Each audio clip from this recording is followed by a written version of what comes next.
मैंने एक न्यूज़ पढ़ी, सूरत से ये 4-5 जन पानी में डूब गए। मैंने सोचा कि जो डूब गए हैं ना, कि शायद फर्स्ट रैंक भी आया होगा ना तो आज काम नहीं आया, अगर उसने स्विमिंग सीख लिया होता। और मुझे एक ये चीज़ और बतानी है कि हम क्या करते हैं, जो A1 लाता है, A2 लाता है, तो उनके हम होर्डिंग्स बनवा देते हैं, फोटोज लग जाते हैं। मैंने आज तक मेरे क्लासेस के जो 90% वाले बच्चे, उसकी भी फोटोज नहीं लगाई है। क्यों?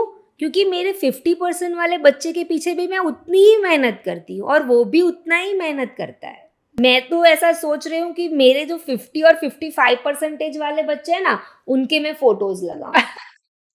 क्यों? क्योंकि उनको मोटिवेट कौन करेगा? बिल्कुल। उनको कौन सिखाएगा कि भाई तेरा भी फोटो आ सकता है? सीरियस सवाल पूछना चाहूंगी कि आपके इन-लॉज ने आपको बहुत सपोर्ट किया, आपकी फैमिली की तरफ से सपोर्ट रहा, लेकिन बहुत बार सोसाइटी में विमेन को स्पेशली क्वेश्चन किया जाता है और मैं समझने की कोशिश कर रही हूँ हर फीमेल फाउंडर से, उसका इम्पैक्ट क्या रहा आप पे और वो कैसे बदल सकता है? लोग हमारे पीछे हमारी बहुत सारी बातें करते हैं, स्पेशली विमेन, और जो इन-लॉज के साथ जुड़ी हुई होती है कि आपकी बहू ये नहीं करती, आपको ये करना पड़ता है, तो आपकी बहू कहाँ गई? तो इसमें सबसे ज़्यादा मैटर करता है आपके सास का आंसर। वो उनकी चुगली में उनका साथ देती है कि उनका मुंह बंद करती है। बिल्कुल।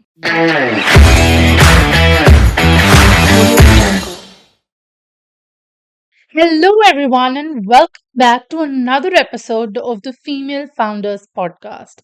The goal of this podcast is to highlight women's stories who have been doing exceptionally well and how you can learn from them to become a female founder.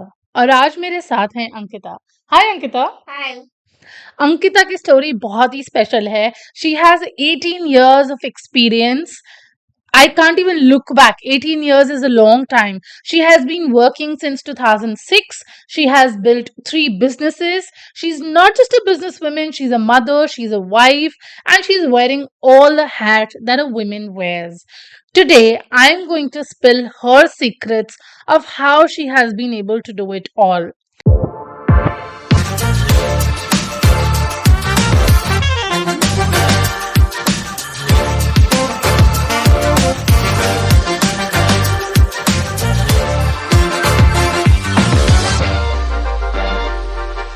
Thank you Ankita अपना टाइम देने के लिए और Thank अपनी you. Story share करने के लिए. Thank you. मैं यूजुअली पॉडकास्ट शुरू करती हूँ एक बहुत ही इंपॉर्टेंट क्वेश्चन से कि आप एंटरप्रेन्योरशिप में क्यों आए, आपने एंटरप्रेन्योरशिप क्यों शुरू की? मैं किसी पर डिपेंडेंट नहीं होना चाहती थी। जैसे भी मैंने 12th स्टैंडर्ड फिनिश किया तो मेरा पहला गोल यही था कि कुछ ऐसा करूँ कि मैं इंडिपेंडेंट हूँ। मेरे हस्बैंड हो या फादर हो, किसी पे डिपेंड नहीं होना चाहती थी। तो इसीलिए मुझे कुछ मेरा करियर बनाना था, तो इसीलिए मैं टीचिंग लाइन में पहले आई। ओके. तो इसीलिए फिर डे बाय डे उसमें मेरा एक्सपीरियंस बढ़ता गया। फिर मैंने खुद स्टडी स्टार्ट किया। इवन मैं आज तक कभी कॉलेज नहीं गई हूँ। ओह. मैंने सब कुछ एक्सटर्नल किया हुआ है। मैंने कॉलेज में एक्सटर्नल एग्ज़ाम दी, एमकॉम की एक्सटर्नल एग्ज़ाम दी, लेकिन फिर भी मेरा जो प्रोग्रेस है, जो मेरे जो करियर स्टडी में बनाना था, वो मेरा आज आप देख लें 18 इयर्स का एक्सपीरियंस है। बिल्कुल 18 इयर्स बहुत बड़ा और लंबा टाइम होता है. हम कहते हैं ना बच्चा जब होता है तो 18 इयर्स का प्रोजेक्ट होता है, तो इतना बड़ा प्रोजेक्ट आप ऑलरेडी कंटिन्यू कर रहे हो. और मैं ये ज़रूर पूछना चाहूँगी, अभी आप बोल रहे थे कि आप हमेशा इंडिपेंडेंट होना चाहते थे. यस। आप डिपेंडेंट नहीं रहना चाहते थे. और जो भी फीमेल्स हमें सुन रही हैं, बहुत सबका मन रहता है, मेरा भी था कि मैं इंडिपेंडेंट रहना चाहती हूँ. लेकिन ये फीलिंग आती कहाँ से है कि इंडिपेंडेंट होना है? ये फीलिंग वहाँ से आती है कि जब आप किसी से कुछ ना कुछ मांगते रहते हो, बिल्कुल. तो वो आपको कहीं ना कहीं भी हर्ट होता है। एक मांगना और मरना दोनों सेम है। लेकिन अगर आप खुद के पैसे खर्च करते हो और आपको हिसाब पूछने वाला अगर कोई ना हो, तो आप जो फ्रीडम फील करते हो ना, तो उसी हिसाब से जो इंडिपेंडेंट है, भले आपके फादर कितने रीच है, आपके हस्बैंड कितने रीच है, वो मैटर नहीं करता। लेकिन जो अपना खुद का 1 रुपया भी होता है ना, तो वो हमारा होता है, खुद का होता है। बिल्कुल, मुझे लगता है जैसे आपने अभी कहा ना कि पैसे कितने कमा रहे हैं और फैमिली में कई बार ऐसा होता है कि पैसे की ज़रूरत नहीं होती। जैसे आई एम श्योर जैसे आप अपनी स्टोरी बता रहे हो अ, इंडिपेंडेंस आना, एंटरप्रेन्योरशिप करना एक नीड नहीं थी, लेकिन वो आपका पैशन था, आपका मन था और उसको आप आगे लेके गए। अपना नाम, बिल्कुल। पैसे नहीं लेकिन फेम, आपको अपने कंफर्ट जोन के बाहर कौन कौन पहचानता है वो बहुत मैटर करता है। बिल्कुल, बिल्कुल। हम हमारे रिलेटिव्स फ्रेंड्स वो सब तो हमें जानते ही है, लेकिन वो जो हमारा कंफर्ट जोन है उसके बाहर हमें कौन कौन जानता है, वो हमारा फेम है, वो हमारा वर्क है। तो बिल्कुल। वो चाहिए था। पैसे तो वैसे भी कोई भी हाथ पैर करके कमा लेता है, लेकिन जो नाम है वो कमाना बहुत इम्पोर्टेंट है। बिल्कुल और नाम कमाने के लिए मेहनत लगती मेहनत है। बहुत लगती 18 है। साल की मेहनत। यस। आपने मुझे बताया कि आपने 2006 में शुरू किया था, बिल्कुल यस 12th से निकलते ही यस और आप टीचिंग लाइन में थे, आप यस टीचिंग बिज़नेस में थे। तो what was that one moment जहाँ आपको लगा आपकी जैसे ही 12th खत्म हुई, वो क्या मोमेंट था कि आपको फ़ील हुआ कि नहीं अभी मुझे खुद का कुछ करना है और स्टार्ट करना है? मूवमेंट यानी कि मुझे लैंग्वेज में मेरा बहुत पावर था, जो Gujarati, Hindi, Sanskrit, grammar, economics, BA, वो सब मेरे फेवरेट सब्जेक्ट्स थे। तो उसमें जो इकोनॉमिक्स और मैनेजमेंट के जो भी चैप्टर्स वो मुझे किसी को सिखाने के लिए भी बहुत अच्छे लगते थे, कि भाई मैनेजमेंट ऐसे करो, टाइम मैनेजमेंट ऐसे करो, मनी मैनेजमेंट ऐसे करो। तो मैंने सोचा कि वहाँ कहाँ से स्टार्ट करूँ, तो मैंने मेरा पहला बैच ही इकोनॉमिक्स से स्टार्ट किया था फॉर 11 to 12 स्टैंडर्ड, कि जो मैंने सीखा, जो मैंने अपने स्कूल में सर के पास जो सिस्टम वाइज सीखा, तो मैं मेरे बच्चों को सिखाऊं। वहाँ से मेरी जर्नी स्टार्ट हुई। बिल्कुल, बिल्कुल। वो कहते हैं ना कि जब आप सीख लेते हो तो फिर उसके हाँ। बाद आप एक मेंटर बन जाते हो इन लोगों के लिए जो सीखना चाहते हैं। Yes right. I know your story आपने 3 बिज़नेसेस बिल्ड किए हैं और यस हमसे एक नहीं संभल रहा है, आपने 3 बिज़नेस बिल्ड किए हैं। आपने सबसे पहला बिज़नेस कौन-सा शुरू किया? क्या वो टीचिंग लाइन का यस था? यस टीचिंग लाइन, मेरा पहला बिजनेस टीचिंग लाइन था। और अभी भी वो कंटिन्यू है। और मेरा दूसरा बिजनेस है हरीश्री मसाला, जहाँ मैं मसालों का ट्रेडिंग और मैन्युफैक्चरिंग देखती हूँ, क्योंकि मैं एज अ हाउसवाइफ भी बहुत अच्छा खाना बनाती हूँ, सबको बहुत खुश कर देती हूँ। और मेरा जो ये खाना बनाना, कुकिंग और मसालों का जो नॉलेज है ना, वो मेरा हॉबी है, कि राइट। इसमें क्या डालूँ, इसमें क्या डालूँ तो ये अच्छा टेस्ट करेगा। तो इसी हिसाब से मुझे एक स्ट्राइक हुआ कि भाई अभी टीचिंग बहुत दे दी, हुँ। तो अभी कुछ नया करते हैं, बिल्कुल, अपनी जो बिल्कुल। हॉबी है, अपना जो शौक है उसको यूटिलाइज करते हैं। तो मैंने फिर हरीश्री मसाला स्टार्ट किया। राइट।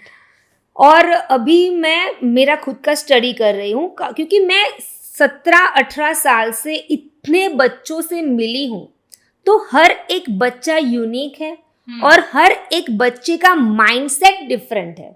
राइट। आप किसी एक बच्चे के अकॉर्डिंग पूरी क्लास नहीं पढ़ा सकते। और यही शायद हमारी एजुकेशन सिस्टम की प्रॉब्लम है। बहुत बड़ी प्रॉब्लम है कि हर एक को एक ही तराजू में तोलते, राइट। लेकिन किसी का दिमाग नहीं चलता, तो फिर क्या करें। बिल्कुल। तो उसी हिसाब से मैंने काउंसलिंग स्टडी स्टार्ट की, कि भाई मैं मेरे बच्चों से ही काउंसलिंग स्टार्ट करूं, बिल्कुल। क्योंकि मेरे पास 99% वाला बच्चा भी है और 50% वाला बच्चा भी है। राइट। तो जिसके 90% आते हैं उसके माइंडसेट क्या है, उसके थॉट्स क्या है, उसका इंटरेस्ट कैसा है पढ़ाई में, और जिसके 50% आ रहे हैं तो उसके माइंडसेट्स, उसकी स्किल्स क्या है, तो वो मुझे बाहर निकालनी है। तो मैं अभी खुद काउंसलिंग की स्टडी कर रही हूँ कि आफ्टर 1 ईयर मैं अपने बच्चों का, क्योंकि आज मोबाइल से इतने बच्चे अट्रैक्ट होते हैं, क्योंकि इन फ्यूचर अगर हम बोले ना, तो एक घर छोड़ के एक घर में एक पागल पैदा होने वाला है। ये बहुत बड़ी बात है। सही में, लेकिन क्योंकि मुझे लगता है आप बहुत सही कह रहे हो क्योंकि हाँ, बच्चों का तो छोड़ो बड़े फ़ोन नहीं छोड़ बड़े पाते फोन हैं। नहीं छोड़ पाते। राइट। तो आज मेंटल हेल्थ इश्यूज इतने बढ़ते जाने वाले हैं कि हमें काउंसलिंग करके उनको हीलिंग करना ही पड़ेगा। तो बिल्कुल, अभी मैं बिल्कुल। काउंसल इन इंडिया से मेरा कोर्स कर रही हूँ काउंसलिंग का। तो राइट। ये मेरी तीसरी फील्ड है। Right, right. मैं ज़रूर इस टॉपिक पे ज़रूर आऊँगी क्योंकि ये बहुत इम्पोर्टेंट टॉपिक है और इसके बारे में डिस्कस करना बहुत इम्पोर्टेंट है। लेकिन मैं एक स्टेप पीछे जाऊँगी और मैं ये आपसे पूछना चाहूँगी, मुझे जो समझ आ रहा है वो ये है कि आपने एक बिज़नेस किया, आपको बिज़नेस में सक्सेस दिखा लेकिन आपको कहीं न कहीं छोटी प्रॉब्लम दिखी, आपने उस प्रॉब्लम पे एक और बिज़नेस खड़ा किया। फिर आप वो बिज़नेस कर रहे थे, आपको एक और प्रॉब्लम दिखी, आपने एक और प्रॉब्लम पे बिज़नेस खड़ा यस, किया। यस, तो आपको यस। जो ये बिज़नेस आइडियाज़ आते हैं या जो बिज़नेस शुरू करते हो, तो ये कैसे होता है? मतलब ऐसा कि आज सुबह उठे ये अच्छा बिज़नेस है या आपको ये बिज़नेस आइडियाज़ कैसे आते हैं? सी 18 ईयर्स से ट्यूशन क्लासेस रन कर रही हूँ, लेकिन आज कैसा हो गया है कि मैं प्राइवेट ट्यूशन्स कराती हूँ और होम राइट, ट्यूशन। 80 प्लस बच्चे हैं मेरे, लेकिन कंपटीशन बहुत ज़्यादा बढ़ रहा है।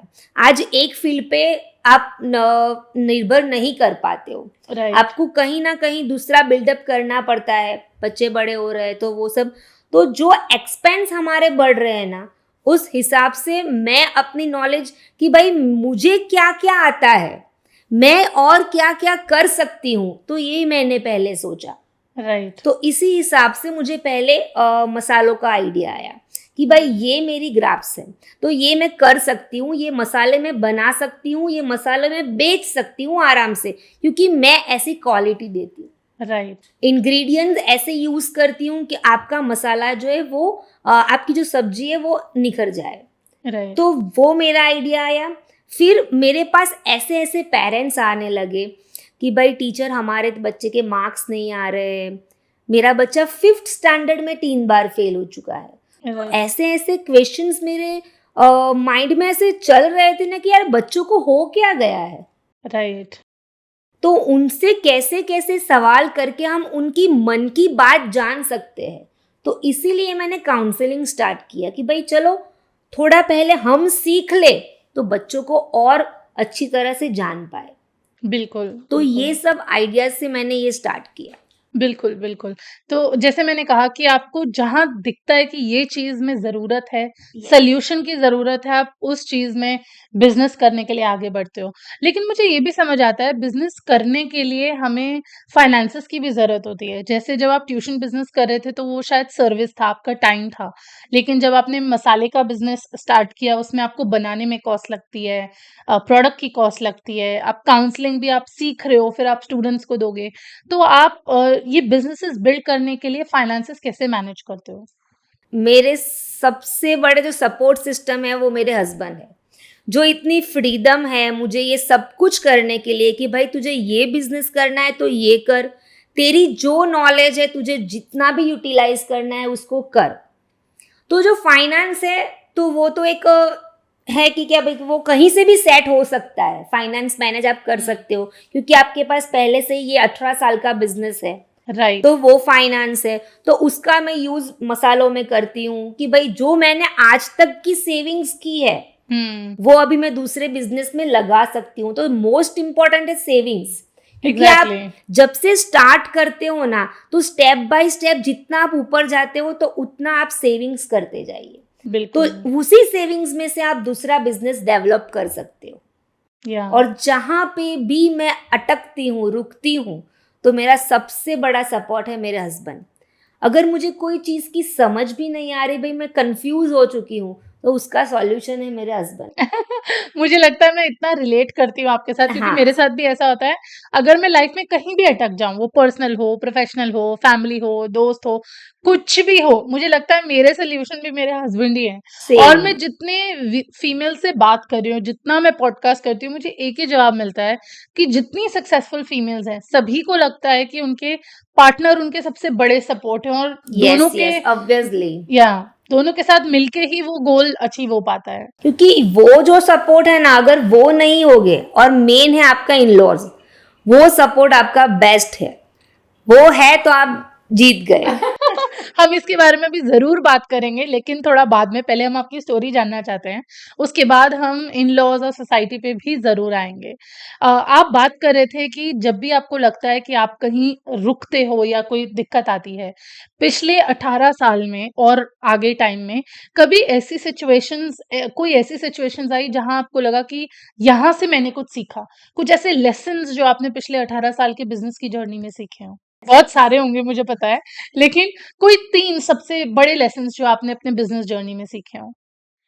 लेसन्स तो पहला क्या होता है कि टाइम मैनेजमेंट मैंने सीखा कि भाई हम जॉइंट फैमिली में रहते हैं और देवरानी जेठानी ये टाइम पे ये काम करना ही है, ये टाइम पे ये काम करना ही है। तो जो सारा काम टाइम टू टाइम फिनिश करके जब फटाफट बच्चों को पढ़ाने जाने का जो एक्साइटमेंट था ना, वो मुझे बहुत अच्छा लगता था कि भाई ये मैं उसी से सीखी हूँ, मेरे ट्यूशन क्लास से ही, कि भाई 7 शार्प जो अलार्म बजा, चाय रख दो, ये रख दो, खाना बना दो और फिर 8:30 को रेडी होके ट्यूशन के लिए निकल जाओ। तो वो जो मजा और एक्साइटमेंट है ना, तो वो मैंने मेरे क्लास से ही सीखा, बच्चों से। और मेरे पहुंचने से पहले बच्चे आ जाते थे कि भाई चलो टीचर क्लास खोलो और चलो पढ़ा। तो वो जो बच्चों की एक्साइटमेंट और जो वो होती थी ना, वो मुझे बहुत मजा आती। टाइम मैनेजमेंट सबसे बड़ा लेसन है, और अगर Yes. टाइम मैनेजमेंट आपने ठीक से सीख लिया, और इसीलिए शायद आप 3 बिजनेसेस मैनेज कर रहे हो, Yes, yes, yes. फैमिली के साथ, जॉइंट फैमिली के साथ 3 बिजनेसेस, टाइम मैनेजमेंट की वजह से ही आप इतने अच्छे से मैनेज कर पा रहे हो। इस पूरे जर्नी में कहीं आपको लगा कि बस हो गया, अब नहीं करना? कभी आपको थकावट महसूस हुई कि अब नहीं करना मुझे? बहुत बार। आपने क्या किया? लेकिन जब हम इतना काम काम कर करके थक जाते हैं तो डिप्रेस हो जाते हैं। बाद में आपकी हस्बैंड की जो प्यार भरी बातें होती है, आपके बच्चे की एक स्माइल होती है, तो फिर से वो थॉट्स जो है ना वो चले जाते हैं। रिलैक्स हो जाते हो ना, तो वापस दूसरे दिन ये करना है, ये करना है, ये करना है, वो जोश आ ही जाता है। क्योंकि मुझे अपना नाम हर जगह करना है। नहीं, मेरा वही पैशन है। मैं 2 पैसे कम कमा लूंगी चलेगा, क्योंकि मेरे हस्बैंड बहुत अच्छे हैं, वो मेरी सारी ख्वाहिश पूरी कर देंगे। मुझे वो पैसे, लेकिन जो एक नेम होता है ना, वो मुझे चाहिए, जो फेम। बिल्कुल, कि भाई लोग हमें जाने कि अगर ये काम वो अंकिता को कॉल करो, ये काम अंकिता को कॉल करो, तो वो मेरे लिए बहुत इंपॉर्टेंट है। बिल्कुल। आप अपने काम से लोगों को इम्पैक्ट कर पाओ, लोगों की लाइफ यस, इम्प्रूव कर पाओ, वही होता है फेम, जहाँ लोगों यस। को आप मदद कर पाओ, आपका मैसेज लोगों को इम्पैक्ट करे, और मुझे लगता किसी है के वही भी आपका काम, गोल है। हाँ, किसी के भी काम में अगर वो जेन्युइन काम है तो कभी मना मत करो। Right, right. कभी जितना हो सके, फाइनेंशियली हो, मेंटली हो, फिजिकली हो, आप उसको हेल्प करो। बिल्कुल। आपने अभी बात करते-करते कहा कि जब आप अपने बच्चे की स्माइल देखते हो तो आपको रिलैक्स फ़ील होता है। अ, वहीं से मुझे ध्यान आया कि हम अभी थोड़ी देर पहले बात कर रहे थे बच्चों की मेंटल हेल्थ की।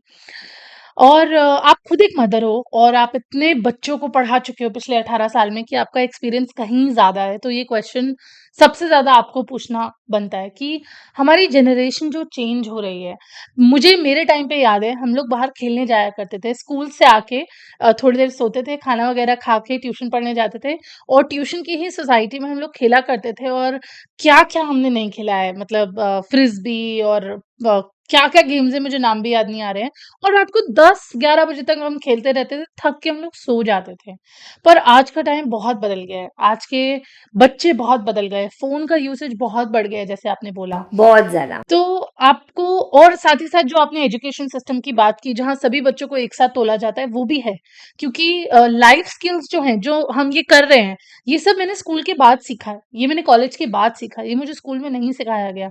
बिज़नेस चलाने के लिए पैसे कैसे मैनेज करने हैं, मुझे स्कूल में नहीं सिखाया गया। वो मैंने आपको बाद में सीखा। प्रैक्टिकली नॉलेज आपको प्रैक्टिकली मिलता है, वो आपको थियोरिटिकल नहीं मिलता है कि आपको क्या करना है। राइट। लेकिन मेरा सवाल आपसे ये है कि इतना चेंज देखने के बाद आपको क्या लगता है कि कैसे बच्चों की हेल्थ इम्प्रूव की जा सकती है, और इस वक्त ये जनरेशन ऑफ किड्स किस हेल्थ प्रॉब्लम से गुजर रहे हैं, या क्या हो सकता है? सबसे पहले तो किड्स गुजरेंगे मेंटल हेल्थ से, क्योंकि उनकी मेंटल हेल्थ ही इतनी वीक होगी तो पूरा बॉडी सफर करेगा।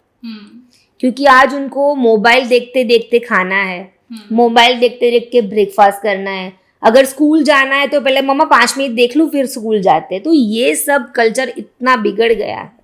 और आजकल के अभी हम क्या है कि भाई फादर के साथ मदर भी इतनी वर्किंग हो गई है, और सबका एजुकेशन बढ़ रहा है। पहले हम इतना एजुकेशन पे फोकस नहीं करते थे, हमारी पिछली जनरेशन, तो वो इतनी वर्किंग वुमेन्स नहीं थी। लेकिन आज की जो सारी वर्किंग वुमेन्स है वो अपना स्ट्रेस दूर करने के लिए, खुद को रिलैक्स करने के लिए बच्चों को मोबाइल थमा देते कि भाई आप देखो मैं अपना काम करती हूँ।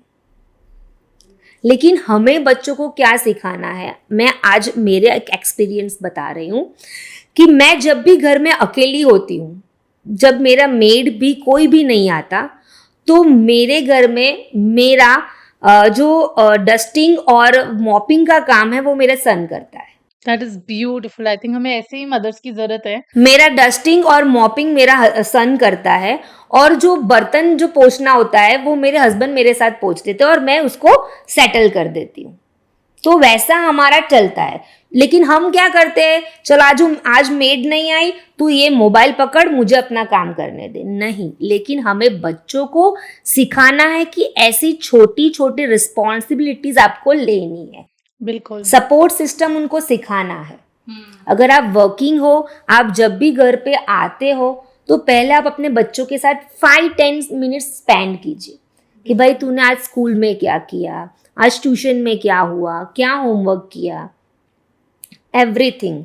Then after you play with him for some time कि भाई आप लूडो खेलो, चेस खेलो, कुछ भी उनको इंटरेस्टिंग बातें बताओ कि मम्मा आज बाहर गई थी तो ये हुआ, पापा के साथ आज ये एक्सपीरियंस हुआ।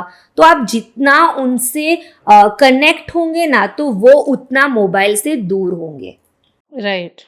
उनको अपना एक्सपीरियंस, जॉब का एक्सपीरियंस, उनको रिस्पॉन्सिबिलिटी फर्स्ट तो हमें सिखानी है कि भाई आज मेड नहीं आई है। मैं तो बोलती हूँ कि हर एक बच्चा जो हॉस्टल में नहीं रहता हो, घर पे रहता हो, वैसा नहीं कि हॉस्टल स्ट्रिक्ट है, लेकिन हॉस्टल क्यों अच्छी है, क्योंकि वहां पे आपको पूरा इंडिपेंडेंट कर देते और रूल्स सिखाए जाते हैं। यस, रूल्स, डिसिप्लिन, आपको कैसे रहना है सब कुछ सिखाते हैं। तो वैसे ही अगर हमारे पास हमारे बच्चे हैं, रहते हैं, तो हमें as a mother, as a parents उनको ये सारे रिस्पॉन्सिबिलिटी सिखानी है। बिल्कुल। तो 2-3 मार्क्स अगर कम आए, 2-3% कम आए तो चलेगा, लेकिन जो रिस्पेक्ट हम दूसरों को देना सिखाते हैं वो जरूरी है। ये बहुत, मतलब मुझे लगता है आपने बहुत इंपॉर्टेंट पॉइंट पे टच किया है। मैं आपको एक स्टोरी बताती हूँ सो दैट आप इस पे और बात कर सको। मुझे याद है मेरी शादी के टाइम मैं एक पार्लर गई थी, मैं कुछ नेल्स वगैरह करा रही थी, और वो कराते टाइम उनकी बेटी आई और उन्होंने कहा कि मेरे मार्क्स आए हैं, तो उन्होंने बोला 8 आउट ऑफ 10 आए हैं। तो फर्स्ट रिएक्शन होना चाहिए था, अरे वाह बेटा 8 आउट ऑफ 10 आया। उन्होंने कहा अरे 9 क्यों नहीं आए, 10 क्यों नहीं आए। यस, और मुझे वो सुन के लगा, अरे बच्चे को अप्रिशिएट तो करो कि 8 आए। और मुझे जब आपने बोला कि 1-2 मार्क्स कम आ जाएं, चलेगा। वो चीज मुझे हिट हुई कि आजकल मार्क्स बहुत इंपॉर्टेंट हो गए हैं, बहुत कॉम्पिटिटिव हो गया है सब कुछ। शर्मा जी का बेटा बहुत इंपॉर्टेंट हो गया है। यस तो क्योंकि आप इंस्टीट्यूट चलाते हो, इतने सारे बच्चों के साथ डील करते हो, क्या पेरेंट्स आपके पास कभी आते हैं ये बोलने के लिए कि इसके मार्क्स नहीं आ रहे हैं, या आप ये ऐसा है, या बच्चे के सामने बच्चे को डिसरिस्पेक्ट करते हो कि अच्छे से मार्क्स नहीं ला रहा है, वो सिचुएशन में आप कैसे डील करते हो?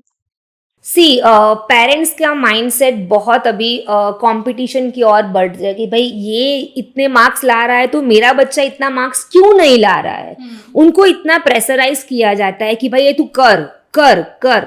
लेकिन अगर बच्चों का मन नहीं होगा ना, तो आपका प्रेशर वो उस पर फोकस नहीं कर पाएगा कि भाई उसको उसके, अगर आपको कुछ मार्क्स आप सिखाना है तो प्यार से सिखाइए कि भाई चल बेटा मैं तेरे साथ बैठती हूँ, तू इतना कर, हो जाएगा हो जाएगा। आज किसी भी पेरेंट्स को हो जाएगा ऐसा बोलना ही नहीं, ते तुझे करना ही है। तो ये तुझे करना है वो बच्चा एक्सेप्ट नहीं करेगा। लेकिन अगर आप ऐसा बोलोगे कि ये बेटा हो जाएगा, तो वो धीरे धीरे एक्सेप्ट कर देगा। बिल्कुल। वो आज पेरेंट्स की होप, एक्सपेक्टेशन इतनी बढ़ गई है, अगर एक हैंडराइटिंग भी नीचे गई, ये क्यों नीचे गई, ये क्यों ऐसा हुआ, ये तूने क्यों किया, ये क्यों किया, तो वो इतने सारे क्वेश्चन मार्क्स बच्चों पे लगा देते हैं कि बच्चा इतना डिप्रेस हो जाता है कि बच्चा फिर ऐसे खड़ा रहता है। ये पेरेंट्स ही सिखाते हैं। उनका जितना आप उनको दबाओगे ना, वो दूसरी डबल तेजी से वो उछलेगा। बिल्कुल। ये एक मैंने बचपन में कहावत सुनी थी कि जितना बच्चों को एनिमल्स के लिए कहा जाता है वैसे तो, लेकिन आप जितना पंछी को पिंजरे के अंदर रखते हो, उतना ही वो ऊपर उड़ना चाहता है। तो जितना आप बच्चे को बाँध के रखोगे, वो उतना ही बिगड़ेगा। वो सुधरेगा तो क्या ही, वो उतना बिल्कुल ही नहीं। बिगड़ेगा। हाँ, राइट, उनको फ्रीली रहने दो। राइट। इतना हाँ तूने ये किया, अरे वाह, बहुत अच्छा। तो ये जो 2 वर्ड्स उसके पेरेंट्स बोलते हैं ना, तो बच्चा इतना खुश हो जाता है कि वो 10 में से अगर 5 मार्क्स भी लाया है ना, तो वो उसकी मेहनत के लाया है। बिल्कुल। तो अगर वो घर आने से पहले डरता है कि यार 5 मार्क्स ही आए, मम्मा क्या करेगी, तो आपका बच्चा डिप्रेशन में जाने का 100% चांसेस है। बिल्कुल। वो इन फ्यूचर डिप्रेशन में जाएगा ही, क्योंकि आपने इतना उसको फोर्सफुली दबा के रखा है कि 10 आउट ऑफ 10 तो आना ही चाहिए, ये होना ही चाहिए। लेकिन अगर आपका बच्चा 10 में से 5 मार्क्स लाके भी खुश खुशहाल घर पे आता है कि मैं मम्मी को दिखाऊंगा कि मेरे 5 मार्क्स आए 10 में से, तो आप जीत गए। बिल्कुल। आज मैंने एक न्यूज़ पढ़ी कि भाई सूरत से ये 4-5 जन पानी में डूब गए, ऐसे मैंने न्यूज़ पढ़ी। मैंने सोचा कि जो डूब गए हैं ना, उनके शायद फर्स्ट रैंक भी आया होगा ना, तो आज काम नहीं आया, अगर उसने स्विमिंग सीख लिया होता तो। सही बात है। अब सही हम बात है। बच्चों को सिर्फ पढ़ाना पढ़ाना पढ़ाना, लेकिन कोई एक्टिविटीज नहीं सिखा सकते।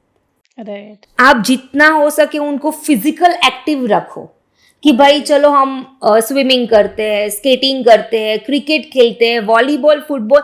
आप अपने बच्चों का इंटरेस्ट पहले खुद जानो। बिल्कुल। अगर उनमें से एक भी आज स्विमिंग सीख गया होता तो आज ये नौबत नहीं आती।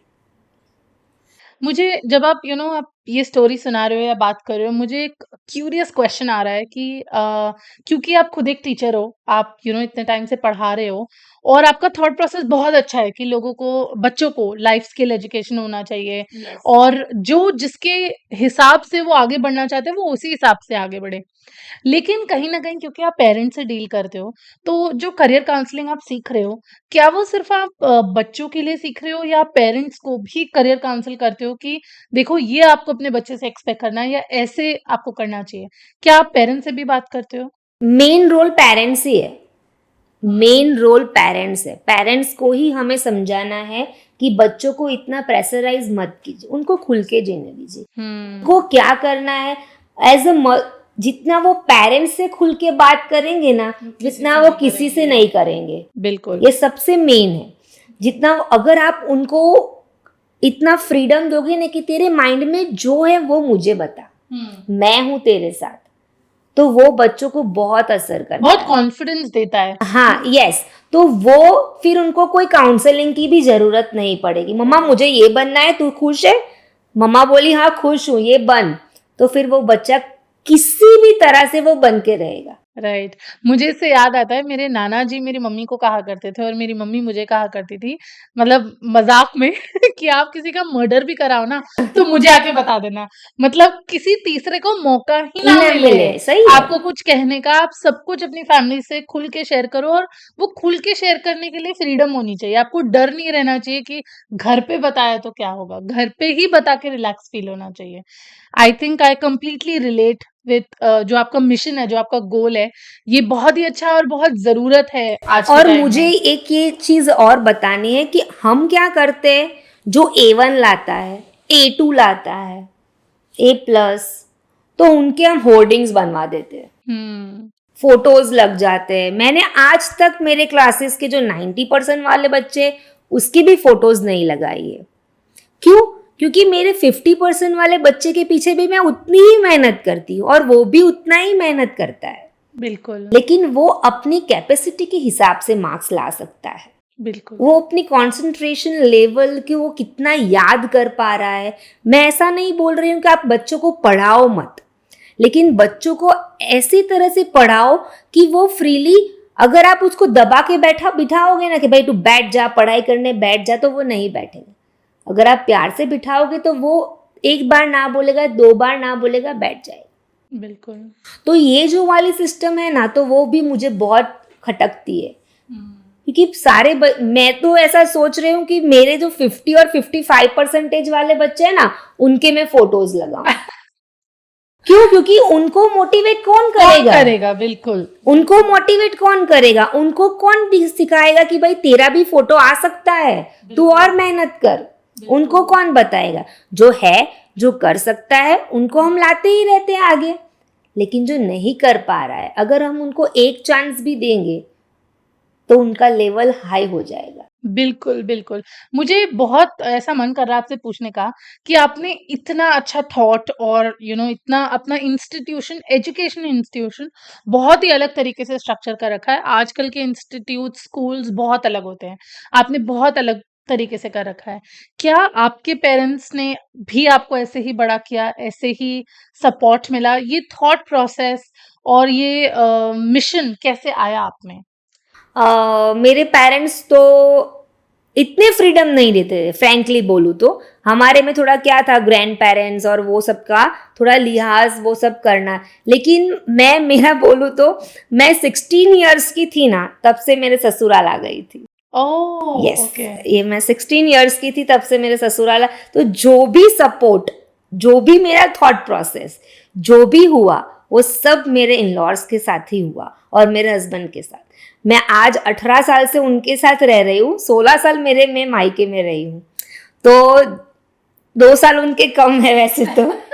लेकिन मुझे बहुत सपोर्ट मेरे इन लॉज और मेरे हस्बैंड, जो भी आज मैं सीख रही हूँ ना, वो पेरेंट्स के तो ब्लेसिंग्स है कि उन्होंने मेरे हस्बैंड के साथ शादी करवाई। लेकिन वो जो माइंडसेट, जो फ्रीडम, जो एजुकेशन, जो सिखाना, वो सब मेरे हस्बैंड मेरा बीकॉम में ट्यूशंस लेते थे, वो मुझे पढ़ाते थे। ओह! यस, तो वो सब मेरे हस्बैंड ने किया मेरे से। मैं थोड़ा-सा डेविएट हो रही हूँ और हम वापस आएँगे इस टॉपिक पे।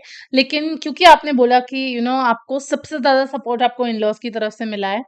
आज की डेट में जब इन-लॉज़ एक टैबू हो गया है और मदर इन लॉ एक मॉन्स्टर हो गई हैं। मॉन्स्टर हो गई है। सच में मैं मॉन्स्टर बोलूँगी क्योंकि इतनी रील्स मुझे इंस्टाग्राम पे आती हैं जहाँ पे मदर इन लॉज़ को इतना गलत तरीके से दिखाया दिखाया जाता जाता है। है। कुछ गलत होता भी है, no offence, I am sure बहुत सारे लोग हैं जो प्रॉब्लम में हैं।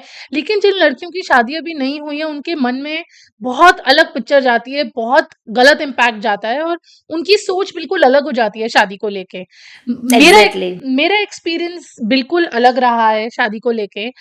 और जितने लोगों को मैंने इंटरव्यू किया है, जितने लोगों का मैंने पॉडकास्ट लिया है, सबने मुझे यही कहा है कि उनको उनके इन-लॉज़ से और हस्बैंड से सबसे ज़्यादा सपोर्ट मिला है बिज़नेस बनाने के लिए।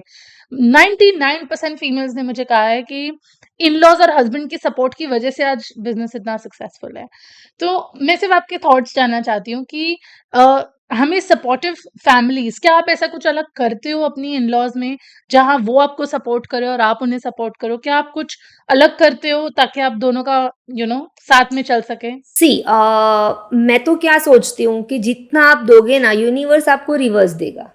ब्यूटीफुल। या जितना आप दोगे उतना यूनिवर्स आपको रिवर्स देगा। आप जितना प्यार से उनको समझाओगे कि भाई मम्मा ऐसा है, मैं ये करने जाऊं, मैं ये करके, तो वो जो वर्ड्स आपके मम्मा को या पापा को जो इफेक्ट करेंगे ना, तो वो ही धीरे, मेरा ये एक्सपीरियंस है।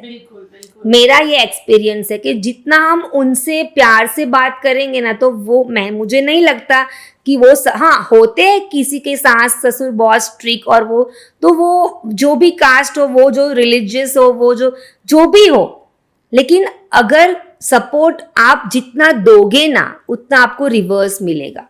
बिल्कुल।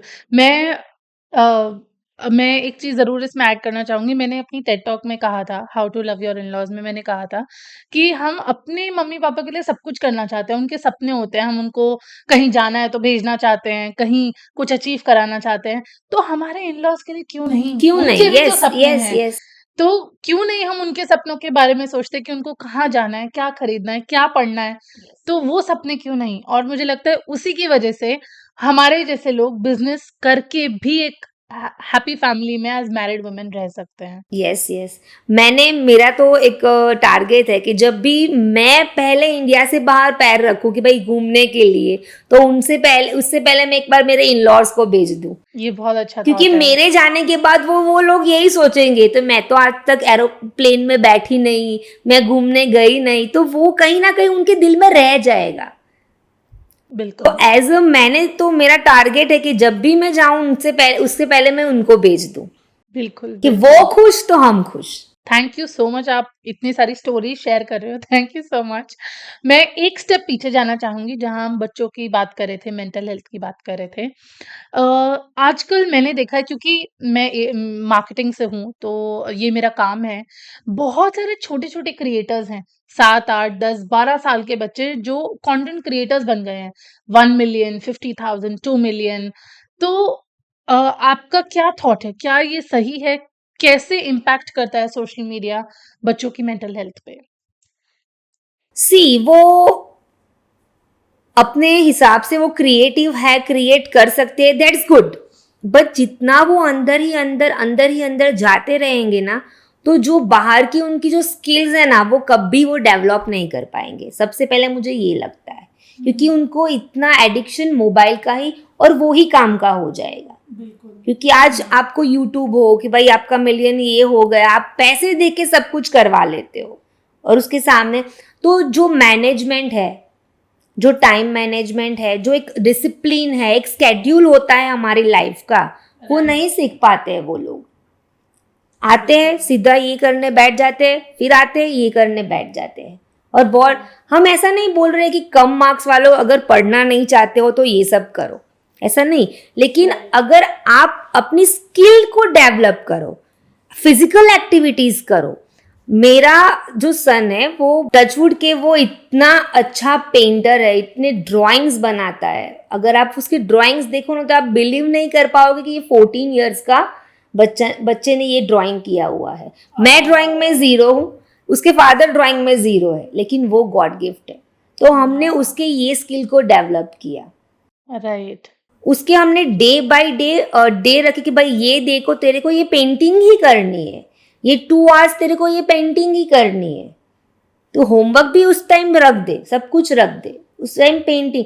तो ये जो आपका जो स्किल है ना, तो वो डेवलप करो। अपने बच्चों की अंदर की जो स्किल है उनको पहचानो आप, कि वो स्विमिंग में अच्छा है, स्केटिंग में अच्छा है, वो कॉन्फिडेंट, वो फ्लुएंसी में अच्छा है, तो स्टेज पे फ्लुएंसी में जो कॉन्फिडेंस है उसमें अच्छा है, तो वो आप उसको पहचानो।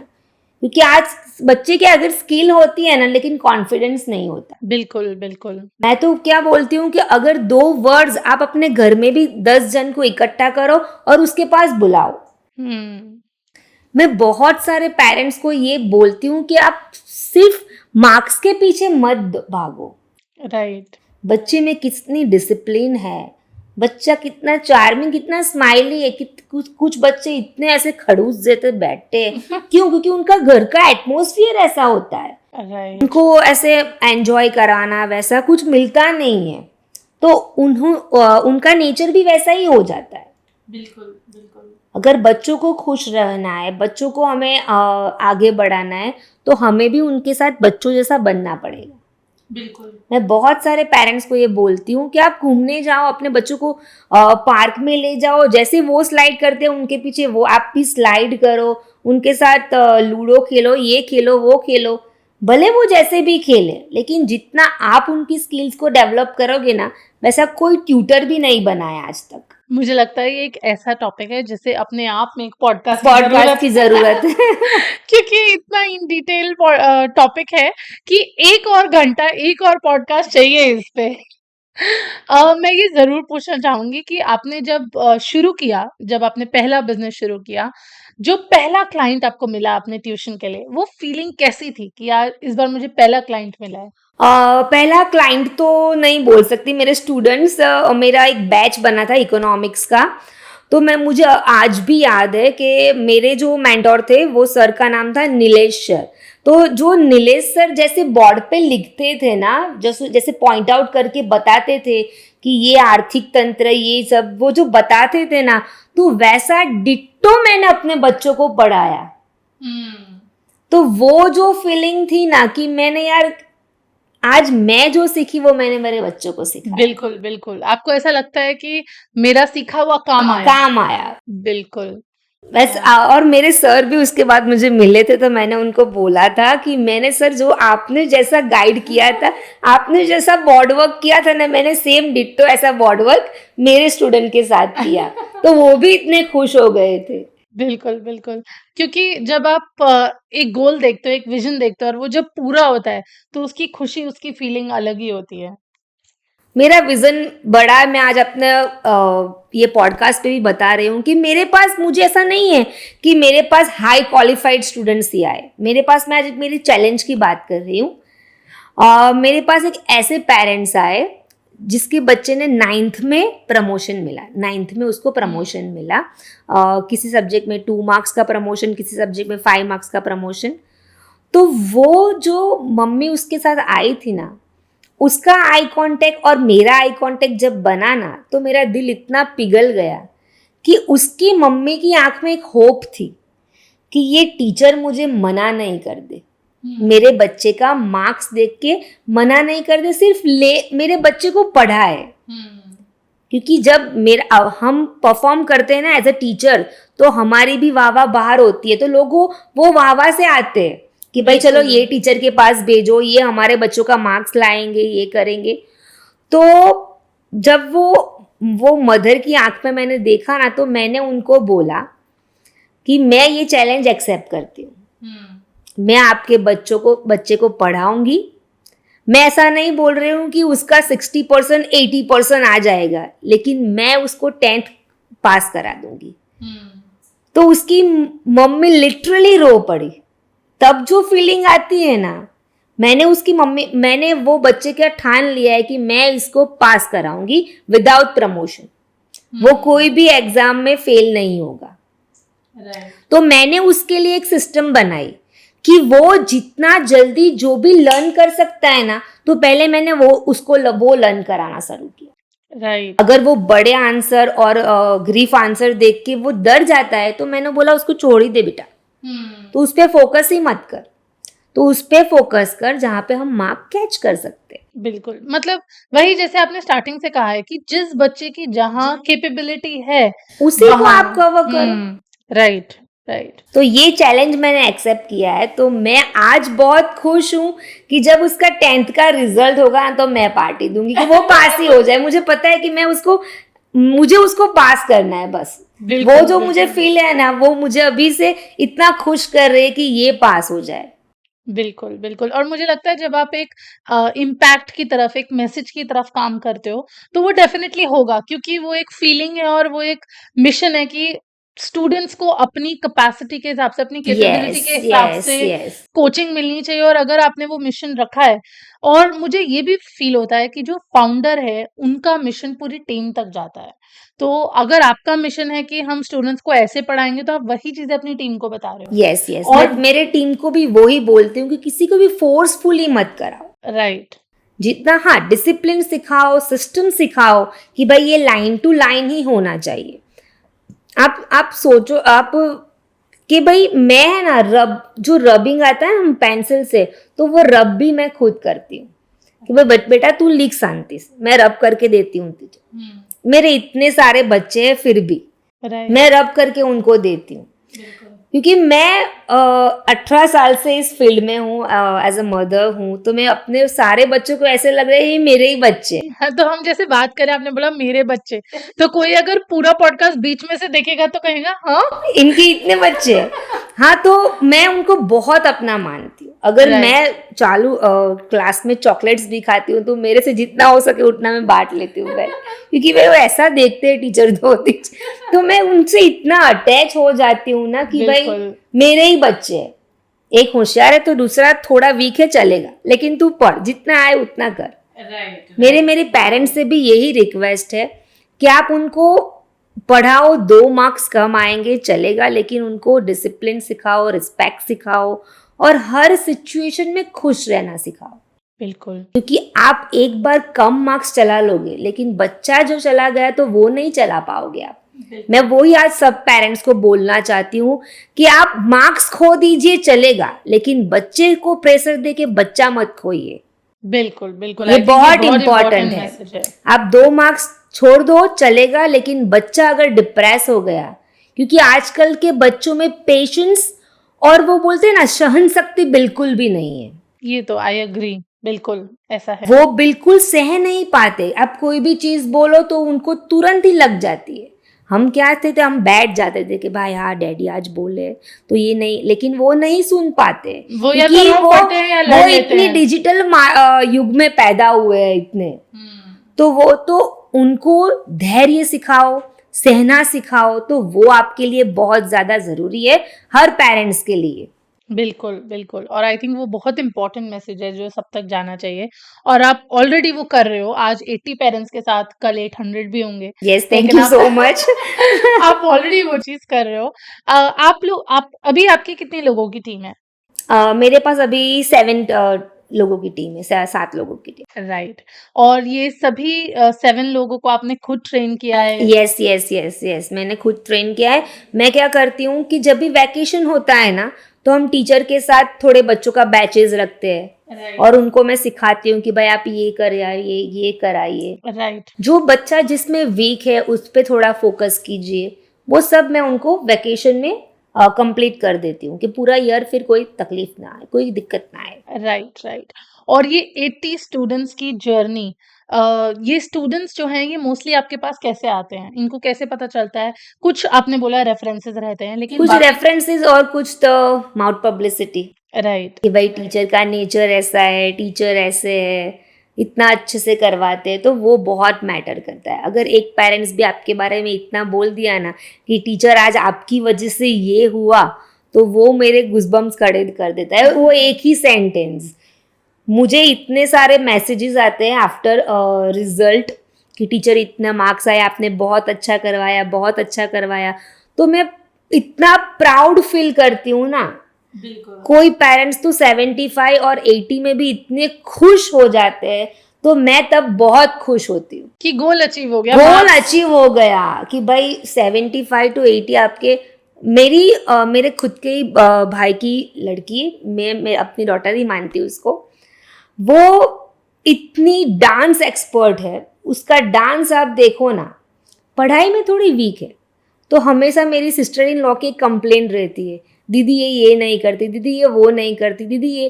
मैं तो छोड़ दे उसको डांस करने भेज दे, छोड़ दे उसको।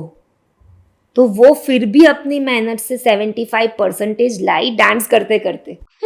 क्योंकि मुझे लगता है क्योंकि वो डांस कर पा रही थी, वो खुश थी, तो उसने खुश और मेहनत थी, की। यस, बिल्कुल। खुश थी। मम्मा मुझे डांस करने दे रही है, तो फिर चलो वो उसने रिस्पॉन्सिबिलिटी समझी कि भाई मैं इतना भी पढ़ लूं।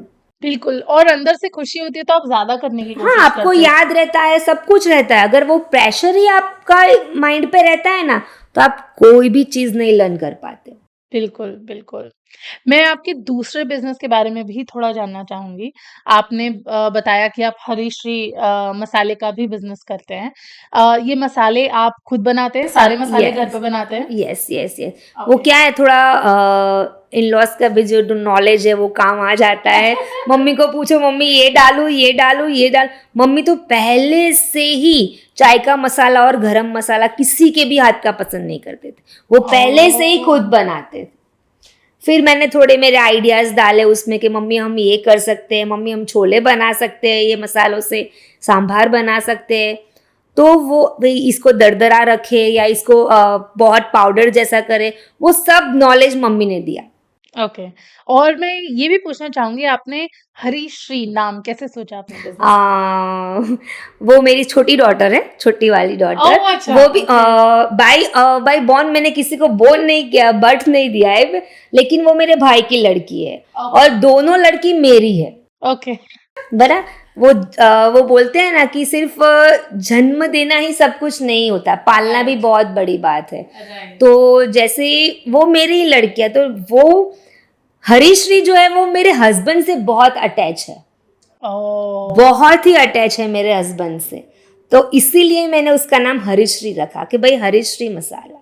बिल्कुल। मेरी एक दूसरी भी एक मेरा काम है। मेरा एक काम जो मेरे हस्बैंड का है वो मेरे लड़के के नाम पे चलता है, भव्या एंटरप्राइज। ओके। दूसरा जो है जिसपे मेरा फॉर्म का नाम है शानवी, वो मेरी दूसरी लड़की का नाम।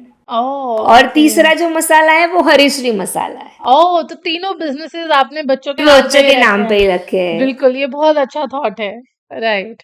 और मैं ये भी पूछना चाहूँगी कि मसाला एक ऐसा प्रोडक्ट है जो कि बहुत कॉमन है, यस। बहुत कॉम्पिटिटर्स हैं, हर घर में मिलता है और इस मार्केट में कम्पीट करना थोड़ा मुश्किल है।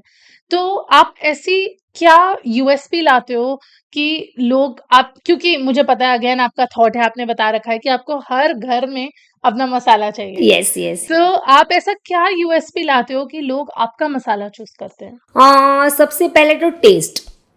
आपका जो इंग्रेडिएंट्स का जो बैलेंस होता है ना, वो बहुत मैटर करता है किसी भी सब्जी में टेस्ट लाने के लिए। तो पहला तो मेरा टेस्ट है, जो इंग्रेडिएंट्स का बैलेंस जो मेरा है वो सुपर्ब है। Plus no preservatives, no artificial colours, no edibles, nothing, pure masala, pure. बिल्कुल, या मुझे लगता है आपका एक ही थॉट है, चाहे कोई भी बिज़नेस हो, कि जो जैसा है उसको वैसे ही अपनाना चाहिए। चाहे वो यस, मसाला हो, चाहे हम बच्चे की ग्रोथ के बारे में बात करें। सही है, सही। जितना वो खिल सकता है उतना ही वो खिलेगा, राइट। और खिलाने जाओगे तो फट जाएगा। Right, right, right, okay. Right. जितना आप उसको खींचते जाओगे वो एक दिन टूट जाएगा। बिल्कुल। मेरे ये मसालों की मैं अब बात करूँ तो, मैं जब उसको बनाती हूँ ना, जो स्मेल और जो एरोमेटिक, जो उसमें भी मैं इतना खो जाती हूँ कई बार कि यार मैं सर्व करूँ बस, यानी कि भाई बस खाओ पियो खुश रहो। ऐसा मेरा वही है, वही Right. मेरा सबसे बड़ा फंडा ही वही है कि सब अपनी दुनिया में मस्त रहो, खुश रहो। ये मुझे लगता है प्रॉपर गुजराती की तरह, मुझे नहीं पता मैं सही बोलूंगी कि नहीं, पर वो है ना, खानू पीवानू मज्जानी लाइफ। यस यस, अपने ही फोकस करो उस पे ही यार, तो आप जिंदगी जी सकते हो। अगर जितना स्ट्रेस लोगे, जितना स्ट्रेस दोगे, वो दबता जाएगा उतना ही। बिल्कुल, बिल्कुल। आपने स्ट्रेस की बात की, ये मैं आपसे भी पूछना चाहूँगी कि बिज़नेस का दूसरा नाम ही स्ट्रेस है। स्ट्रेस है, चाहे कुछ हो ना हो, लेकिन आप सुबह इस चीज़ को लेके ज़रूर उठते हो कि उठते हैं। आज यस बिज़नेस यस। चलाना है, आज सब ठीक रहे, आज कोई दिक्कत ना हो। तो आप इस स्ट्रेस को मैनेज करने के लिए क्या कुछ अलग करते हो? क्या आपने कोई रूटीन फ़ॉलो करना शुरू किया है? आप स्ट्रेस को कैसे मैनेज करते हो? सी स्ट्रेस तो मुझे पूरा दिन इतना रहता है, फुल स्ट्रेस, क्योंकि बच्चों की रिस्पॉन्सिबिलिटी मेरे ऊपर है। अगर 80 बच्चे हैं, 80 पेरेंट्स के कितने अलग अलग माइंडसेट्स होंगे, और उनको डील करना, इट्स अ बिग जॉब। बिल्कुल, 100%। हर एक पेरेंट्स का माइंडसेट अलग है, तो इतना स्ट्रेस रहता है कि आप बिलीव नहीं करोगे कि सबको मार्क्स लाना है, सबको पास करना है, सबकी एग्जाम लेनी है, इसने इसका पेपर चेक हुआ, ये स्टैंडर्ड का हुआ, सब कुछ मैं मैनेज करती हूँ। लेकिन मेरा जो स्ट्रेस लेवल है वो मेरा 8:30 बजे के बाद खत्म हो जाता है। क्यों? क्योंकि 9 से 11 2 hours only family, no mobile, nothing, no digital networking, nothing, no कुछ भी नहीं। बस डेली मेरा रूटीन है, जैसे ही 9 बजे घर में से बाहर निकलो, हस्बैंड और बच्चे के साथ घूमने चले जाओ। राइट। सुबह इतनी एनर्जी वापस आ जाती है कि 12 घंटे का स्ट्रेस मैं ले सकती हूँ। बिल्कुल। तो ये मेरा रूटीन है कि 8:30 9 बजे के बाद जो भी काम हो कल देख लेंगे।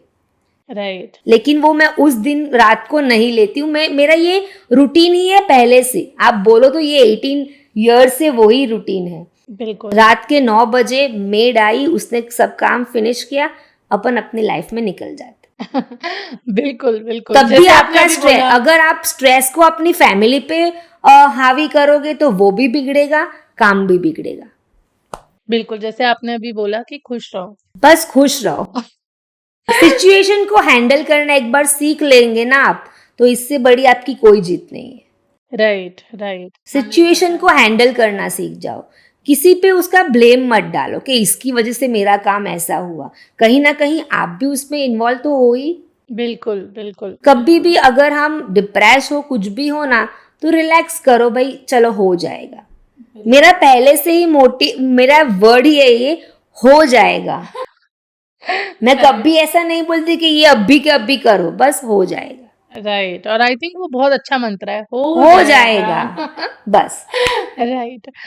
मैं आपसे ज़रूर एक सीरियस सवाल पूछना चाहूँगी कि आपके इन-लॉज़ ने आपको बहुत सपोर्ट किया, आपकी फैमिली की तरफ से सपोर्ट रहा, लेकिन बहुत बार सोसाइटी में विमेन को स्पेशली क्वेश्चन किया जाता है, और मैं समझने की कोशिश कर रही हूँ हर फीमेल फाउंडर से कि क्या आपके साथ कभी ऐसा हुआ कि सोसाइटी ने या किसी भी रिलेटिव ने या लोगों ने क्वेश्चन किया हो, या आपके पेरेंट्स को बताने की कोशिश की हो कि ऐसे मत करो, ऐसे करो, उसका इम्पैक्ट क्या रहा आप पे और वो कैसे बदल सकता है?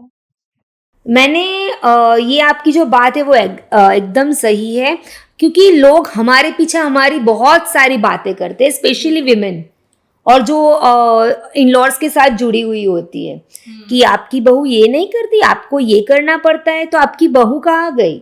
हम्म। तो इसमें सबसे ज्यादा मैटर करता है आपके सास का आंसर, राइट, और कि आपका उनके साथ वो रिलेशनशिप। हाँ यस, वो उनकी चुगली में उनका साथ देती है कि उनका मुंह बंद करती है। बिल्कुल। मुझे भी बहुत फेसेस वो सब आए कि भाई कोई बोले कि भाई तू अपने ससुराल पे ध्यान नहीं दे पा रही है, तू अपने ससुर और सास के लिए खाना नहीं बना पा रही है, तू पूरा दिन बाहर की बाहर रहती है, पूरा ट्यूशन में रहती है। क्योंकि हम ट्यूशन्स की जो टाइम मैनेजमेंट की मैं बात करूँ तो ट्यूशन मॉर्निंग में भी चलते हैं, इवनिंग में तो बहुत लॉन्ग टाइम कर चलते हैं ट्यूशन्स। तो 8 तो वैसे ही बच जाते हैं ट्यूशन में, तो बाद में इन लॉज के लिए खाना वो सब, तो वो सब भी मेरी सास ने भी बहुत सुना है। लेकिन उनका एक ही मंत्र है कि मैं मेरी बहू को सपोर्ट करना चाहती हूँ। बिल्कुल। मैं एक लक्ष्य नेटवर्किंग में भी जुड़ी हुई हूँ। वहाँ विमेंस डे के दिन मैं मेरी सास को लेके गई थी। या आपने भी मैं मेरी Yeah. सास को लेके गई थी, तो उन्होंने जब उनकी स्पीच के बारे में बात आई जब भी, तो उन्होंने एक ही वर्ड बोला कि मैं अंकिता की सास हूँ, मैं उसको साथ देना चाहती हूँ। तो जब तब जो तालियां बजी थी, राइट। तो वो जो एक बॉन्डिंग है ना, तो वो अपना एक अलग ही इम्पैक्ट करते हैं कि जितना आप प्यार उनको दोगे ना, उनको रिवर्स में उतना ही मिलेगा। क्योंकि आपके बारे में उनके माइंड में एक रिस्पेक्ट बन जाएगी ना कि नहीं मेरी बहू काम के लिए ये कर रही है, ये कर रही है, तो फिर आप जीत गए। बिल्कुल, रिलेशनशिप मेंटेन करना और एक दूसरे को समझना, वो क्या चाहते हो और आप क्या चाहते हो, बहुत बहुत जरूरी है। जरूरी है। बहुत जरूरी है। उनके भी कई सारे डिमांड्स होते हैं, शौक्स होते हैं, तो वो आप उनको पूरा करो, उनको फुलफिल करो कि बिल्कुल। मम्मी आज आपको ये खाना है तो चलो ये बनाते हैं। अगर आपने मेरा खुद का एक्सपीरियंस है, अगर आपने एक बार उनको वो बोल दिया ना कि मम्मी आज आपकी पसंद का खाना बनेगा, तो 10 दिन वो आपका आपके पसंद का बनाएगी। ये फैक्ट है। राइट, राइट, बिल्कुल। क्योंकि आप किसी के लिए कुछ भी करो, छोटा सा, उनको वो याद रह जाता है, वो फीलिंग याद रह जाती है, और वो फीलिंग बहुत इंपॉर्टेंट है। मैं क्या अगर बर्थडे हो तो बर्थडे सेलिब्रेट करती हूँ, बिल्कुल। उनका पहले करती हूँ। कुछ छोटा मोटा भी गिफ्ट दे दो, उनको क्या पसंद है, साड़ी ये पसंद है, ये पसंद है, तो वो आप ऑब्जर्व करो, उनको दो। बिल्कुल। तो मुझे नहीं लगता कि कोई भी इन-लॉज आज की बहुओं को सपोर्ट नहीं करेंगे, क्योंकि आज इन-लॉज भी इतने मैच्योर्ड हो चुके हैं कि भाई मेरा बेटा जो काम कर रहा है तो उतना मेरी बहू भी काम करेगी। बिल्कुल। चाहे तो हम हमारे खाने के लिए मेड रख लेंगे, लेकिन वो बर्डन हम हमारी बहुओं पर नहीं देंगे। राइट, तो आपका रिलेशन, मुझे लगता है पूरी कॉन्वर्जेशन में जो हमने बात की, इन द एंड अगर आपका रिलेशनशिप अच्छा है और Yes. आप एक दूसरे के समझना बारे में और सोच रहे हो। अंडरस्टैंडिंग बहुत Yeah. मैटर करती है। राइट, राइट, अंडरस्टैंडिंग बहुत मैटर करती है। उनको समझो, उनकी क्वेश्चंस को समझो, उनकी प्रॉब्लम्स को समझो। मुझे लगता है कि पूरे पॉडकास्ट में हमने यही बात की है कि समझो, बच्चों को समझो। अगर आप दूसरों को समझना शुरू करोगे, चाहे आपका कोई भी रिलेशनशिप हो, वो आपके बच्चे हों, आपके इन-लॉज हों, आपके पेरेंट्स हों, या आपका क्लाइंट हो, जैसे कि आपके हरीश्री मसाले की अगर हम बात करें, या आपका क्लाइंट हो, अगर किसी के भी बारे में आप सोच रहे हो और समझने की कोशिश कर रहे हो, तो वो आपको वापस आएगा। यस। यही पॉडकास्ट की जिस्ट है। कि भाई समझो सामने वाले की फीलिंग्स को, उसके इमोशंस को समझो। बिल्कुल। मैं आपसे ये भी ज़रूर पूछना चाहूँगी कि आपके अगर आप कंफर्टेबल हो आंसर करने में कि जितना भी रेवेन्यू आपको आता है, उसमें आई एम श्योर क्योंकि आपकी टीचर्स हैं, प्रोडक्ट्स हैं, सैलरीज़ हैं, तो क्या प्रॉफ़िटेबिलिटी रहती है और क्या परसेंटेज है प्रॉफ़िटेबिलिटी का? देखिए, प्रॉफिट तो हमारे मेहनत पे है। हुँ, जितना हम ज़्यादा अपने बिजनेस को टाइम देंगे ना, उतना हम बिजनेस हमें उतना कमा के देगा। हुँ, हुँ, हुँ। अगर आप बिजनेस दूसरों पे छोड़ दोगे कि ये कर लेगा, ये देख लेगा, तो कहीं ना कहीं आपका बिजनेस डाउन होने लगता है। ओके। तो मेरा मोटिव फर्स्टली क्या है कि जो मैंने खड़ा किया है ना, उसका मैनेजमेंट सब कुछ मैं देखूं। क्योंकि जितना आप अपना समझ के काम करोगे ना, फैकल्टीज के पास, क्लाइंट उसके पास आप इतना होप नहीं रख सकते, क्योंकि उसको अपने सैलरी से मतलब है। तो जो भी बिजनेस वीमेन है, वो मैं उनको एक एडवाइस दूंगी कि जितना हो सके आप उसमें इतना इन्वॉल्व रहिए, तो आपका बिजनेस उतना ही ग्रो करेगा और उतना ही आपको देगा। थैंक यू सो मच आपने इतने सारी इन्फॉर्मेशन दी, इतना थैंक सारा यू। पर्सपेक्टिव शेयर किया और स्पेशली ऐसी बातों को टच किया जो आज की डेट में इम्पोर्टेंट है, लोगों को ध्यान देना चाहिए उन चीज़ों पे। मैं ज़रूर आपसे एक आखिरी सवाल पूछना चाहूँगी कि जितनी भी फीमेल फाउंडर्स हमें सुन रही हैं, अगर वो अपना बिज़नेस चालू करना चाहती हैं या चालू कर चुकी हैं और कुछ महीने हुए हैं, तो उनको अपना बिज़नेस बनाए रखने के लिए आप क्या एक एडवाइस दोगे? मैं एक ही एडवाइस दूंगी कि आप slow and steady win the race. आप थोड़ा थोड़ा करके आगे बढ़िए, कभी भी कोई भी होप मत छोड़िए, एक ना एक दिन वो कंप्लीट ज़रूर होगी।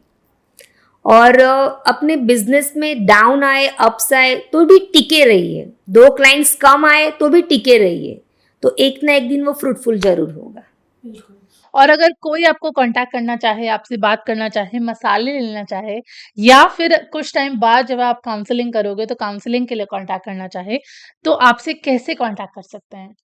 You can contact me on WhatsApp, Instagram, my Instagram page, Harishri Masala, Study Aim. तो जो भी लिंक्स अंकिता शेयर करेगी हम डिस्क्रिप्शन में डाल देंगे। आप उनसे कांटेक्ट कर सकते हैं, उन्हें जाके बता सकते हैं कि आपको उनका कन्वर्सेशन, उनके थॉट्स काफ़ी अच्छे लगे और उन्हें थैंक यू बोल सकते हैं इस पॉडकास्ट के लिए। Thank you so much Ankita for the Thank podcast. Thank you you, for your thank time. you, thank you.